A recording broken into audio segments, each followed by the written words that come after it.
জাতীয় সংসদে সংরক্ষিত নারী আসনে বিএনপি মনোনয়ন প্রত্যাশীদের সাক্ষাৎকার চলছে। দলের পার্লামেন্টারিয়ান বোর্ডের প্রধান ও প্রধানমন্ত্রী তারেক রহমান এই সাক্ষাৎকার নিচ্ছেন। গুলশানে বিএনপির কার্যালয়ে আছেন স্থায়ী কমিটির সদস্যরাও। শুক্রবার দুপুরে সাক্ষাৎকারের শুরুতে দলের যুগ্ম মহাসচিব রুহুল কবির রিজভী বলেন, আইন প্রণয়নে ভূমিকা রাখতে পারবে এবং সংসদে কথা বলার যোগ্যতা যাদের রয়েছে তাদেরই মূল্যায়ন করবে মনোনয়ন বোর্ড। তিনি আরও জানান, আজ রংপুর, রাজশাহী, বরিশাল, ফরিদপুরের মনোনয়ন প্রত্যাশীদের সাক্ষাৎকার চলছে।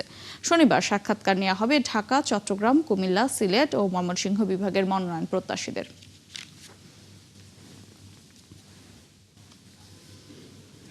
ভয়াবহ দুঃসময় পার করে আমরা আজকের গণতন্ত্র উত্তরণে এই পর্যায়ে এসে পৌঁছেছি এবং গণতন্ত্রকে সবল, সচল এবং শক্তিশালী করার জন্য এটাকে এগিয়ে নিয়ে যেতে হবে।